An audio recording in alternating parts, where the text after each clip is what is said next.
우리도 목소리가 있어요. 하고픈 말 많지만 표현 쉽지 않다면 여기로 오세요. 마인드 라디오.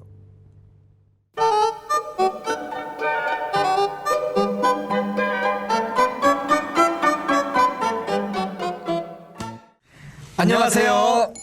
김조식 로제의 노래 이야기 로제영 뽕태입니다. 반갑습니다. 반갑습니다. 설날 지났죠? 네. 설날 어떻게 지냈는지 모르겠지만 저희 집에서는 사상 초유의 온라인으로 방식으로 네. 사실은 한번 저희는 연습을 했어요. 한 2, 3주쯤 전에 저희 어머님 기일인데 네. 이런 연락이 왔어요. 제 여동생이 올해는 기일과 구정을 그냥 하지 말고 지나가자라고 5인 이상 집합 금지. 그렇게 의견을 냈더니 네. 저희 그 셋째 동생이 하고 싶다. 그래도 그래서 그러면 하되 5인 이상은 안 되니까 내 사안으로 맞추어서 하겠다. 로제 형네는 잘렸네요. 장남인 제가 잘렸다는 거 아니에요. 그래서 저는 어쩔 수 없이 줌으로 네. 줌으로 제사를 참여했는데 자 이런 일이 아마 어떻게 사람들에게 와 닿고 앞으로의 이런 그 세시 풍속에 어떤 영향을 줄지 아직 잘 모르겠습니다. 자, 오늘 어떤 분이 오셨는지 빨리 소개를 해볼까요? 자칭 WH 그룹의 총수 WH? 네. 이게 뭐죠? 와이트핸드 공익백수 박영대 씨를 소개합니다. 공익백수가 어떤 의미인지 말씀해 주시죠. 자 반갑습니다. 박영대 씨. 안녕하세요. 안녕하세요. 네, 안녕하세요. 네. 네, 박영대입니다. 소개받은 박영대인데요. 제가 이제 그 공익백수라는 말은 제가 만든 말인 것 같습니다. 그 전에 제가 이제 그런 말을 보지 못했는데 어느 날 그 이렇게 책을 보는데 유시민 씨가 스스로를 그 지식 소매상으로 소개를 했더라고요. 그래서 저도 이제 생각을 해봤죠. 제 직업은 뭘까 생각을 해봤는데 제가 이제 청년 시절부터 뭐 이러저러한 공익 활동을 인연 닿는 대로 이제 하느라고 예. 이른바 이제 변변한 직장과 고정적인 수입을 줄곧 받는 일을 거의 하지 않았어요. 그래서 백수임은 분명한데 그렇다고 해서 펀펀히 노는 백수는 아니고 공익 활동을 하고 있으니 공익 백수라고 하면 좋겠다. 이렇게 해서 제가 이제 그다음에 이러저러한 자리에서 저를 소개할 때 공익 백수입니다라고 얘기하니까 좋습니다. 사람들이 너무 좋아하더라고요. 네네. 그래서 계속 쓰고 있어요. 저희 유튜브 노래 이야기 들어보셨어요? 물론 보죠. 아, 그래요? 네, 저기 첫 혹시 방부터 그럼 시즌 1, 2. 딱 기억나는 혹시 저희 에피소드? 제가 그 이렇게 뭐를 오래 기억하는 편은 아니에요. 네네. 근데 이제 그 시즌 3부터 이제 저처럼 이렇게 게스트를 이렇게 네, 초대해서 예, 예. 이제 이야기를 주고 받고 있는데 첫 번에 그 이삭이라고 이제 우리 로제스 김정식 그 선배 그 아들이 나왔었잖아요. 근데 이제 워낙 그 우리 이삭 군도 좀 얘기를 유들유들하게 잘하고 또 아버지인 우리 정식 선배도 유들유들하게 잘하고 해서 부자지간에 불꽃 튀는 망대. 잘 노시더라고요. 그래서 재밌게 봤습니다. 네. 제가 박영대님을 처음 만났을 때 아마 그 가톨릭 교회에서 하는 행사지만 다양한 종파의 사람들이 모이는 그런 행사였어요. 거기서 박영대님은 사회 진행자를 했었어요. 네. 난 이렇게 참가를 하게 됐고 그랬는데 그때 생각이 두 가지였어요. 난 지난번도 말했지만 말이 빠르다 그랬잖아요. 예. 어떻게 저렇게 말을 천천히. 또박또박 천천하게 할 수 있을까? 굉장히 인상적이었고 또 하나는 그렇게 진행을 하면서도 간간히 그 자기 습관이 있어요. 말에서 그 같은 말을 반복한다든가 그 약간 불편할 때 나오는 말이죠. 자, 뭐 그런 말하고 그 뭐 예컨대라든가 뭐 이런 말을 자주 쓰는 거하고 또 말하는 간간이 코를 만지는 그러니까 아무 이유 없이 그래서 정말 기가 막히게 진행한 저런 그 진행하는 방식이 너무 마음에 들었고 저 두 가지만 내가 어떻게 좀 이렇게 조언을 해주면 정말 좋겠다라는 생각에서 그것이 이제 발단이 돼서 친하게 됐어요. 그랬는데 그렇게 친하게 되다 보니까 이제 어떤 신학 연구소에서 우리는 같이 이제 일을 하게 됐는데 그것이 발단이 돼서 우리 박영대님이 사실은 공돌이란 말이에요. 예, 그렇죠. 이과를 전공하셨고 그래서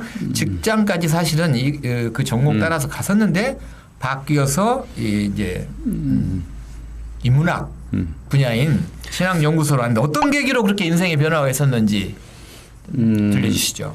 제가 그 79년도에 그 대학을 갔는데요. 네.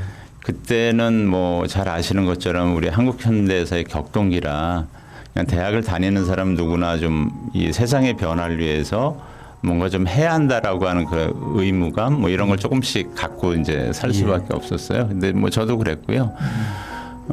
그래서 이제 제가 대학 들어가면서 이제 천주교에 처음 이제 입교를 했는데 그때 이제 제가 스승으로 만난 분이 이제 시인 활동도 하는 호인수 네. 근데 이제 그분한테 좀 영향을 받아서 사실 저는 이 과는 기계공학과를 갔지만 기계공학에 대해서 엔지니어링에 대해서 뭔가 큰 뜻이 있었다기보다 오히려 이제 다른 인문학 이렇게 원래 고등학교 때는 문과에 있었거든요. 네, 그래서 어쨌거나 이제 겨우겨우 공부를 마치고 직장을 갔죠. 부모님이 이제 원해서 이제 그것도 안 갈 직장 생활을 안 할까 그랬는데 이제 원해서 이제 한 6개월 동안 이제 직장 생활을 했는데 거기 이제 제가 평생을 바쳐서 이룬다면 그 회사의 사장이 돼 있을 텐데 내가 나의 삶을 그걸 위해서 건다라고 하는 게 너무 마음에 안 들어서 한 6개월 만에 부모님한테 말씀드렸더니 그때는 이제 부모님이 그만두고 네 하고 싶은 일을 해라 그렇게 하셔서 그때부터 이제 그만두고 교회 안에서 좀 바른 생각을 좀 카톨릭 교회 안에서 펼치는 그런 평신도 모임이 필요하겠다 해서 이제 만들어서 청년 신학이었나요 그때? 그때 맨 처음에 저희가 모임을 만들었던 모임의 이름은 공동체 지향이었어요. 네, 그래서 공동체 이제 청년들끼리 모여서 월간지도 만들고 뭐 여러 가지 활동을 그때 했습니다. 박영대 선생님의 활동을 보면 굉장히 다양한데요. 요즘 지역에서 교육에 대한 그런 사업을 하시는 걸로 들었습니다. 네, 미래교육위원회라고 하는 게 있는데요. 인천광역시네.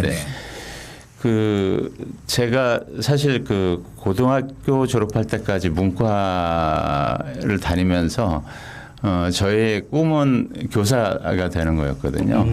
뭐 그 사연도 있지만 그건 너무 길어지니까 빼고 어쨌든 이러저러한 일 때문에 이제 제가 사범대나 교대를 가지 않고 이제 공대를 이제 가게 됐죠. 그런데 그런 아쉬움이 이렇게 좀 깔려 있었는지 우리 딸이 이제 셋이 있는데 셋을 키우면서도 계속 이 교육에 대한 관심을 저절로 갖게 됐어요. 그래서 관련된 책을 엄청 많이 읽었죠. 제가 신학책 말고 가장 많이 읽은 책이 아마 교육 관련된 책이었을 거예요. 그래서 이제 그렇게 이제 관심을 갖고 있었던 차에 지금 인천에 그 교육감 하시는 분이 이제 도성훈 씨인데 그분이 저한테 그 예비신자 교리 교육을 받게 됐어요. 그 호인수 신부님의 그 소개로. 그리고 이제 그분이 세례를 받고 대부를 저한테 청해서 제가 천주교 대부를 대부 대자 관계가 이제 됐는데 좀 지나서 이분이 갑자기 교육감이 돼야 되겠다고 교육개혁을 위해서 선거에 나간 거예요. 그래서 도와주고 뭐 그러다 그런 과정 속에서 제가 주장했죠. 어떤 걸 주장했냐면 교육 정책이 정권의 변화에 따라서 좌지우지되지 않으려면 교육청 외부에 민간 협치기구로 별도로 그 정책을 다루는 그런 위원회가 하나쯤 있으면 좋겠다라고 이제 제안을 드렸는데 이제 그게 공약에도 반영이 됐고 그리고 이후에 실제로 설치돼서 제가 그 위원회에 이제 제가 제안한 거기도 하기 때문에 참여해서 지금 열심히 하고 있습니다. 교육. 네. 드디어 이제 나도 그 책을 좋아해서 어릴 때 대부분 그 도서관에 있었어요. 사람들하고 이렇게 어울리기보다. 그런데 내가 박영대님을 만나고 나서 생각이 내가 만난 사람 중에 저렇게 그 책을 많이 읽은 사람은 처음 본다. 이렇게 특히 사회과학 분야의 책을 너무 깊고 넓게 그런 본 사람으로 아직도 이렇게 각인되어 있어요. 그래서 아마 그런 분야에서 일하셔도 아주 잘하실 것 같습니다. 네. 그 올마이 키즈라는 데서 얼마 전까지 일을 하셨는데 사실 우리가 2000 그때 몇 년이었죠? 2014년인가요? 네팔을 같이 갔었던 때가. 그쯤 됐을 거예요. 정확히 그때 연도에서. 아까 말씀드린 그 호인수 시민님이랑 네. 같이 그때 갔을 때 그 올마이 키즈를 그때 구상을 한 거 아니에요? 그 무렵부터. 네. 제가 구상은 하진 않고 다른 시민님이 구상을 했는데 왜냐하면 그때 우리가 그 갈 때 그런 걸 모았어요. 집집마다 뭐 볼펜이나 연필 안 쓴 거 문구들을 모아가지고 그걸 갖고 가서 우리가 그 여행하는 도중에 이렇게 나눠줬던 기억이 나고 그때 나는 사실 또 너무 고마운 게 우리가 10사람 이상이 갔었는데 가다가 내 지병이 발병을 한 거예요. 근데 그게 자주 발병을 하긴 하지만 안 그러기를 바라고 갔었는데 그 히말라야 그 산 트레킹 올라가는 맨 밑에서 발병을 해가지고 꺾고 가셨어요? 아니 아니요. 내 짐이 한 15kg 정도 되는데 각자 자기 짐을 지고 가야 되는데 나는 나를 두고 가라 그랬죠. 근데 우리 그 동료들의 생각은 그 히말라야 산은 두고 갈 수가 없어요. 앞으로 가서 그 다음으로 거꾸로 내려가는 거예요. 다시 돌아오지 않기 때문에. 그러니까 나는 어떻게든 내가 완전 짐짝이 되셨네요. 혼자 할 테니까 나를 두고 가라고 했는데 그 내 짐을 우리 박영대님이 형이니까 그 짐을 뒤에 자기 배낭을 지금 20kg를 메고 앞에다 내 짐을 다시 또 하나를 애기처럼 메고 나는 빈몸으로 가는데 그 빈몸으로도 못 갈 것 같은데 저렇게까지 하면서 가자고 하는데 그 영화에서나 볼 법한 완전 짐꾼이 되셔가지고 이렇게 내려가는 전까지 푸닐고지라는 3,400고지까지를 그렇게 간 거예요. 정말 고산지대여가지고 숨쉬기도 힘들었을 텐데 거의 코뿔소 수준이죠. 그 정도 지금 자, 그 올마이 키즈의 그때도 그렇게 동남아 지역에 처음에는 그런 가난한 지역의 어린이들의 교육에 보탬이 되는 일을 하시다가 그 지금은 이제 지구촌 곳곳으로 퍼져 있는데 현재는 통합예술 나눔터 이사장을 맡고 있는데 통합예술 어떤 활동을 하는 것인지 좀 궁금한데요. 네, 그 사실 제 뭐 삶의 방향, 가치, 뭐 인생관이라고 하면 저는 어느 순간 이렇게 좀 철들면서부터 이런 얘기를 이제 자주 하는데 저는 제 삶을 기획하지 않는다. 내가 어떻게 살겠다라고 하는 그런 계획이나 기획을 하지 않는다. 다만 근데 아이에게 다가오는 인연을 소중하게 여기고 그 인연에 충실하자 이런 생각을 갖고 이제 살고 있거든요. 그러니까 통합예술 나눔터도 사실 그렇게 다가온 인연이에요. 그 조금 전에 그 김정식 선배가 얘기한 이 올마이 키즈 활동을 하다 보니까 여기는 이제 도와주려면 돈을 모아야 되니까 그 돈을 어떻게 하면 좀 바르게 많이 모을 수 있을까를 가르쳐 주는 데가 있다고 해서 희망제 적소에서 개설한 모금 전문가 학교를 가게 됐어요. 근데 이제 그 교육 방식이 실천적이어서 실습을 하는데 그러면 그 실습을 위해서 어느 단체가 우리 모금을 도와주세요라고 이제 제안을 하는데 그 중에 하나가 이제 통합예술 나눔터인데 통합예술 나눔터는 발달 장애 청소년들의 성장을 예술 통해서 이제 좀 돕는 그리고 사회 진출까지 돕는 그런 성격을 갖고 있는 단체라 저 나름대로의 경험 속에서 난 여기하고 함께하고 싶다라고 했는데 이 대책이 없더라고요. 이분들이 저기 도예 작가 두 분이 이제 이 일을 시작했는데 뭐 후원에도 없고 그러니까 이제 거의 이분들이 어디 이렇게 도예 수업에서 이렇게 벌은 수입을 가지고 이 단체를 운영하는 데 다 쓰는 뭐 그런 방식으로 고생을 하고 계셨어요. 거의 마인드라트 수준인데. 네, 그 얘기를 하고 싶었는데 네, 거의 복북 수준입니다. 네, 그래서 그것도 이 여성 두 분이라는 것도 똑같아요. 똑같고요. 네. 그래서 자매 계례를 예, 언제 한번 소개시켜 드릴게요. 아니 그래서 그 작은 목이 뭐라고 하셨죠? 네, 그 모금 전문가 학교. 모금 전문가. 네, 그래서 이제 거기에 이제 일회성 이 실습이 아니라 거기 모여 있던 사람들이 그 같이 실습조가 됐던 사람들이 야 여기 후원회도 만들고 조직을 제대로 만들고 비영리 민간단체도 등록을 해야 되겠다라고 해서 그 학교가 끝나고 난 다음에도 계속 그 활동을 같이 한 거예요. 네. 그러면서 저는 뭐 이렇게 시작하면 이렇게 쉽게 그만두질 않거든요. 근데 그렇죠. 다른 사람들은 사정이 있어서 다 가다 어디로 사라지다 보니까 그래가지고 선생님만 남았어요. 저하고 이제 또 한 분 정도만 남고 남아있어요. 나머지들은 다 그러니까 없어지고. 두 분이 이제 예, 전문가이시네요. 예. 지난번에 우리 그 고태환 선생님처럼 네. 굉장히 말이 느리지만 또박또박 분명하잖아요. 딕션이 전문가. 딕션 어떻습니까? 아니 일단 음성이 네. 저음역대여가지고 듣기가 편하네요. 그래서 제가 흉성이 많이 들어요. 저도 저음역대죠. 근데 선생님은 이제 까바라진 소리가 있기 때문에 까바라진. 여기서 내가 전격 제안 두 가지를 하고 싶은데 지금 여러 번 말씀드렸던 그 호인수 신부님 신 네. 무척 땡기는데 우리 이 유튜브 방송에 한번 모시고 싶은데 좀 도와주십시오. 네. 또 하나는 통해나에 우리는 이렇게 뭐 모금책을 보고 이런 거는 좀 전문이 좀 떨어지고 그쪽에는 기능이 네.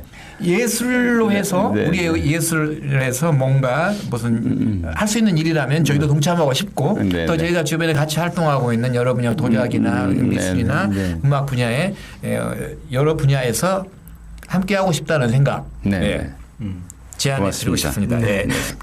들어보셨다시피 매우 다양한 활동을 하고 있는데 최근에는 롯데 목장 개 살리기 시민 모임 활동을 하고 있어요. 네, 이거를 이제 우리 박영대님 때문에 들어가서 이제 동영상이나 이런 것들을 많이 봤는데 중대재해처벌법하고 또 119 챌린지에도 관심을 갖고 또 차별 금지에 대한 것, 차별 금지라기보다는 그 편견과 차별을 없는 사회에 대해서 관심이 많습니다. 그래서 성소수자 인권에도 관심을 갖고요. 이렇게 다양한 사회 문제에 관심을 갖고 있는데 박영대님이 바라는 사회, 우리 사회가 어떤 사회였으면 하는가, 좀 너무 좀 막연한 질문인가요? 아니 뭐 막연하지 않습니다. 그러니까 사실 그 제가 다양한 활동을 한 것처럼 보이지만 네. 사실 그 이렇게 한 가지 활동이거든요. 네. 그러니까 뭐냐면 우리 사회에서 이 많은 사람들이 얼마 전에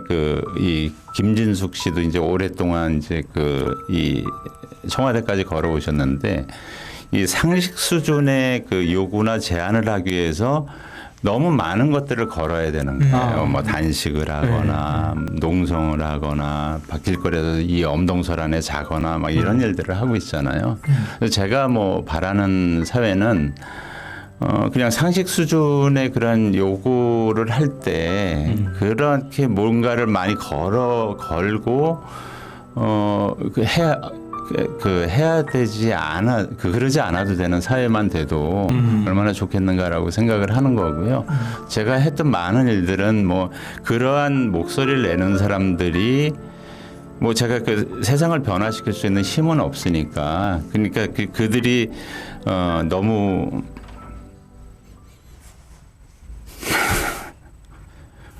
외롭지 않게. 네.